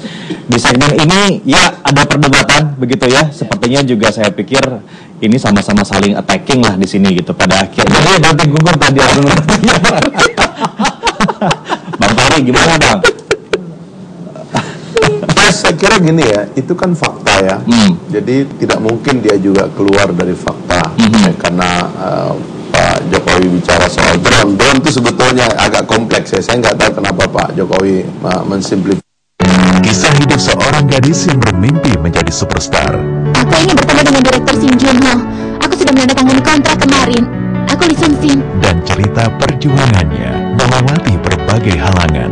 Kau sungguh-sungguh mau berakting? Buang pikiran itu, konsentrasi saja untuk mendapatkan pekerjaan. Apa? Untuk mereka membunuh secara sembarangan ya, melalui dan membunuhnya itu kan yang membunuh mesin, karena itu dikenop dari tempat yang jauh ya, dari pusat kontrol satelitnya.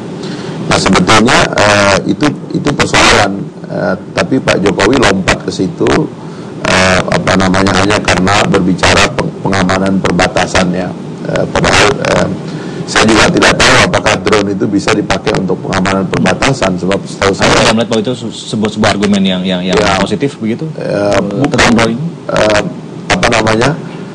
Nah itu tadi yang kan Anda tanya kenapa Pak Prabowo bertanya tentang Indosat. Akhirnya kan kita balik bertanya, Indosat saja sebetulnya teknologinya tidak kita pegang loh.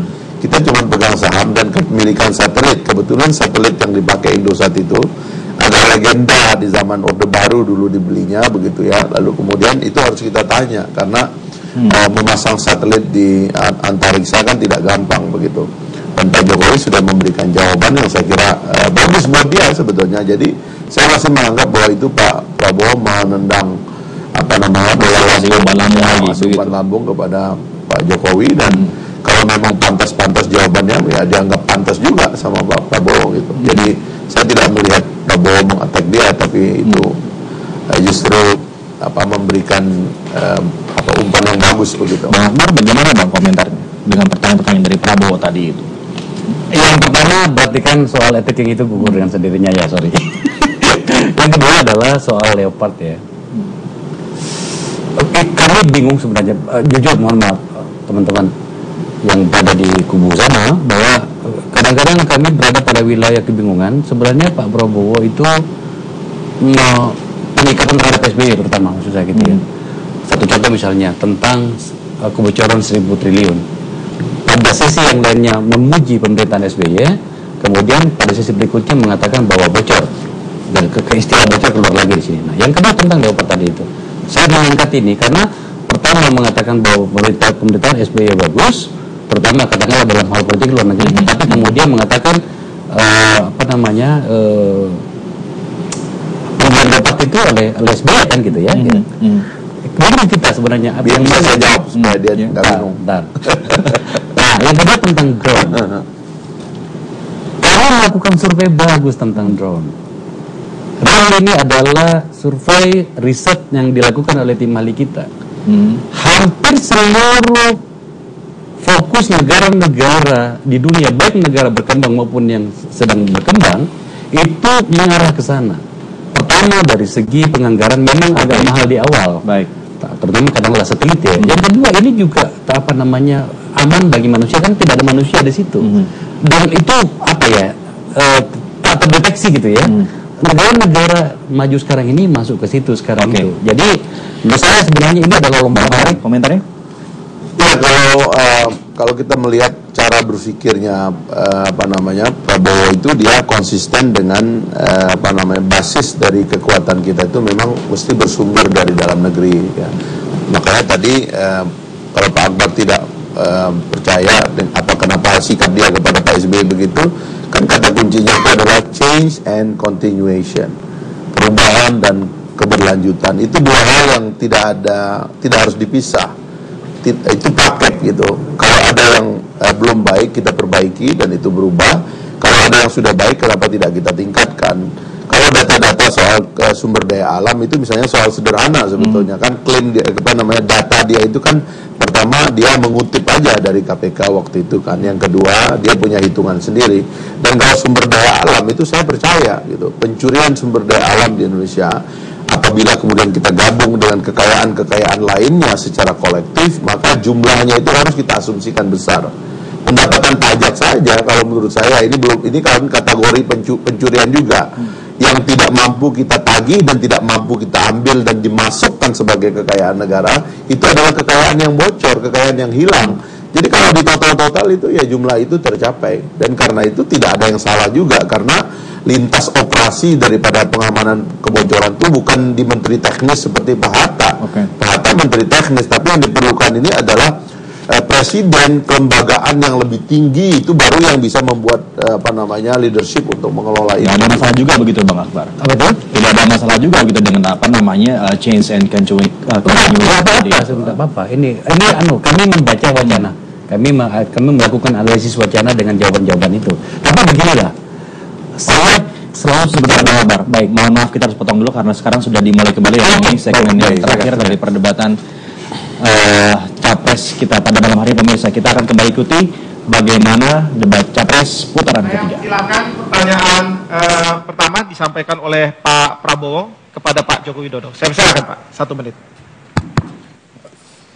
Terima kasih, Saudara Moderator. Saudara Joko Widodo, menurut Bapak apakah postur angkatan perang kita sudah cukup kuat? Apa perlu ditambah atau dikurangi? Kalau ditambah dengan keterbatasan dana, caranya bagaimana? Kita punya kekuatan. Kalau tidak salah, dari pasukan darat saja kita punya sekitar 160 batalion, padahal kita punya 500 kabupaten. Berarti ada sekitar 350 kabupaten yang kosong pertahanannya. Terima kasih. Mohon tanggapan dan pandangan Bapak bagaimana mengisi kabupaten-kabupaten yang kosong tidak ada tentaranya. Terima kasih. Baik, terima kasih Pak Joko Widodo, saya persilakan. Terima kasih Pak Prabowo. Kita tahu semuanya bahwa anggaran untuk pertahanan kita sekarang ini mencapai kurang lebih 80 triliun. Kalau ekonomi kita tumbuh di atas 7%, kami meyakini dalam waktu 4-5 tahun bisa mencapai 3 kali lipat. Kurang lebih 200-an 10 triliun. Ini sebuah angka yang besar. Oleh sebab itu kekurangan-kekurangan yang ada bisa kita tambahkan asalkan dengan catatan sekali lagi ekonomi kita tumbuh di atas 7%. Baik mengenai jumlah prajurit untuk wilayah-wilayah yang kosong dan baik juga untuk peralatan pertahanan kita. Semuanya memang masih jauh dari cukup. Oleh sebab itu, kuncinya ekonomi kita harus tumbuh di atas 7%. Dengan ekonomi tumbuh di atas 7% itu, kita akan mempunyai anggaran yang lebih besar, dan anggaran yang lebih besar itu akan bisa kita gunakan untuk, baik untuk menambah jumlah prajurit kita, dan juga untuk menambah alutsista kita, menambah alat-alat pertahanan kita, sehingga betul-betul semuanya yang berada di wilayah negara kita ini betul-betul bisa kita kuasai dengan baik. Dengan peralatan-peralatan cukup, dengan personel yang cukup, baru kita berani menyampaikan bahwa kita memang betul-betul siap dan negara punya wibawa, negara akan dihormati oleh negara yang lain. Terima kasih. Baik, terima kasih. Selanjutnya saya akan persilakan Pak Prabowo untuk memberikan tanggapan atas jawaban Pak Joko Widodo. Apakah Bapak pernah memikirkan apakah Indonesia memerlukan suatu tentara cadangan atau tidak? Tentara semacam perlawanan rakyat, tentara cadangan teritorial begitu. Terima kasih. Baik, Pak Joko Widodo. Sangat diperlukan, karena apapun sekarang ini kita ingin juga melatih agar cadangan-cadangan yang ada ini ada di sipil. Baik Menwa yang dilatih, baik Hansip yang dilatih, baik rakyat yang dilatih, sehingga setiap saat diperlukan, setiap waktu diperlukan, mereka akan siap untuk di medan apapun. Inilah saya kira pertahanan semesta kita, agar kita tidak tergantung kepada jumlah tentara yang ada, karena memang anggarannya belum mencukupi, tetapi kesiapan kita di personil akan didukung oleh pertahanan dari sipil kita seperti tadi yang saya sampaikan. Terima kasih. Baik, terima kasih. Bapak Joko Widodo, sekarang giliran Bapak untuk bertanya kepada Pak Prabowo Subianto. Saya persilakan Pak Joko Widodo. Terima kasih Bapak Prabowo. Komunitas Ekonomi ASEAN, ASEAN Economic Community akan berlaku akhir 2015. Untuk itu, daya saing ekonomi kita akan menjadi penting. Apa yang akan Bapak lakukan untuk meningkatkan daya saing itu dalam hal ini hubungan dengan negara yang lain? Terima kasih. Silakan Pak Prabowo. Baik, terima kasih. Inti daripada meningkatkan daya saing adalah bahwa kita memberi fasilitas, memberi insentif, memberi dukungan-dukungan kepada perusahaan-perusahaan kita tanpa kita melanggar ketentuan-ketentuan dalam perjanjian internasional tersebut. Insentif-insentif yang bisa diberikan, pendidikan, kredit-kredit yang diperlancar, perizinan yang dipermudah, kemudian lahan-lahan yang dipermudah, banyak sekali yang bisa dilakukan oleh sebuah pemerintahan yang ingin mengunggulkan perusahaan-perusahaan nasional untuk bisa bersaing di suatu komunitas yang nantinya akan datang ke kita. Ini juga butuh investasi besar-besaran di bidang pendidikan. Kita mau tidak mau harus menyiapkan sumber daya manusia kita untuk bisa berhadapan dengan keterbukaan nanti yang mau tidak mau kita sudah setujui dan kita harus hadapi. Tetapi pemerintah tentunya harus menjaga kepentingan nasional kita. Kita harus waspada dan kita harus evaluasi dampak-dampaknya, semua dampak daripada nanti keterbukaan itu kepada ekonomi kita dan kepada keselamatan daripada pengusaha dan perusahaan-perusahaan kita. Juga selalu saya kembali, kita harus sangat-sangat ketat dalam menjaga kekayaan nasional kita, terutama kita harus paksakan processing industri supaya diterapkan di semua sektor industri di dalam negeri di Indonesia. Terima kasih.